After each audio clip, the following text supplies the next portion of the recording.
Bizim işimiz şöyle, bizim işimiz dışarıya bağlıdır. Şimdi siz kendiniz de biliyorsunuz, millet yani önceden iş oluyordu. Ama şu anda millet kendi yiyeceğine yetiştiremediği için hani artık eskisini değiştirme fırsatı olmuyor. Genellikle millet tamirden yana oluyor.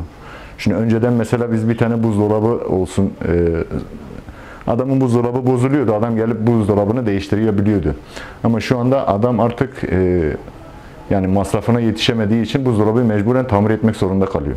Tabii bu da bizim işimizi geri teptiriyor. Tabii ki gelen oluyor. Şimdi mesela millet sıfırın mağazasına gittiği zaman bir tane buzdolabı, bugün en uygun buzdolabı olmuş yani 12, 13, 14, 15. Yani daha yükseğe de çıkıyor. Mesela şurada bir tane çift kapaklı var. Mağaza fiyatı 55.000 lira. Adam mecburen geliyor buraya. Mesela biz 12.5'a falan veriyoruz. 12.5'a falan bırakıyoruz. Adam mecburen geliyor buraya. Ya da adam evleniyor. Mesela dolaplar var bizde. Adam yatak odası olmuş 40.000 lira sıfırı. Adam geliyor mecburen 10-12.000 liraya onu almak zorunda kalıyor. Çünkü masraflar bugün birinin evini dayayıp döşemesi için ya da evlenmesi için yani sadece beyaz eşya için yani bir 400-500 bin lira gözden çıkartması gerekiyor. Geliyorlar, memurlarımız geliyor, ondan sonra öğrencilerimiz geliyor. Ya Van'a işte taşınan bu sokağı biliyor yani bu sokağa geliyor. Sporcular Çarşısı burasıdır. Yani genelde bizim bize uğrayan, bizden eşya alan genelde hani alt kesim diyelim. Yani durumu iyi olmayan aileler bizden alışveriş yapar. Yani biz artık o duruma geldik, bakıyorsunuz mesela dükkanın yarısı boş.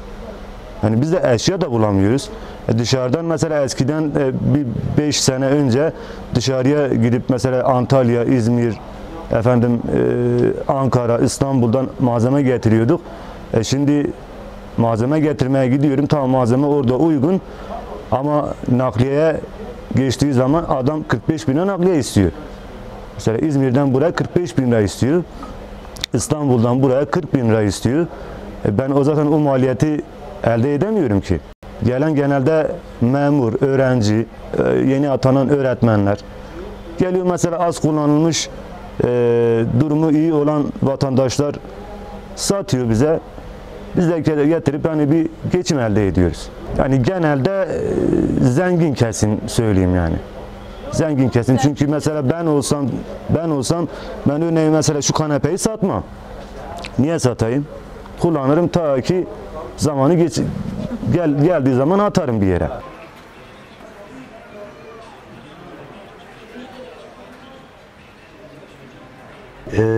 Kar marjımız çok düştü. Rakip firma çoğaldı. Bundan dolayı eskiden bir üründe mesela rahat bir ürünü satabiliyorduk. Orada karımızı alabiliyorduk. Şimdi eleman aylıkları yüksek, sigorta yüksek. Bundan dolayı tabii ki bunlar fiyatlara yansıyor. Fiyatlara yansıdığı zaman pek bir satışımız olmuyor. Genellikle insanlar ikinci elcilere yöneliyor. Ya bugün bir ev döşediğin zaman bir ev 250-300 bin lirayla ancak çeyiz döşeniyor. Bu da insanlara çok zorluk oluyor. Zorluk olduğu için biz gerçekten satışı çok etkiliyor. O konuda sıkıntı çekiyoruz. Bu şekilde yani işlerden memnun değiliz. Bir ara pandemi oldu. Ondan sonra işte pandemiden sonra da bu ekonomik kriz, bir ürünü satıyoruz mesela 500 lira kar ettiğimiz zaman 10 gün sonra 1000 lira üstüne bırakıp o ürünü ancak yerine bırakabiliyoruz. Fiyatlar yerinde durmuyor. Özellikle beyaz eşya her ayın birinde %10 listeler değişiyor, %10 zam geliyor. Bu sene biz düğün sezonlarında hiçbir şey anlamadık. İnsanlar gidiyor, Van'ı komple dolaşıyor, en ucuz ürünleri almak zorunda kalıyorlar. Bizim de hani insanlar hep ikinci elcilere yöneliyor, ucuz takımlara yöneliyor. Mesela bizde en ucuz takım 25 bin lira, bazası, yatağı falan. Ondan bile satamıyoruz. Onları bile satamıyoruz.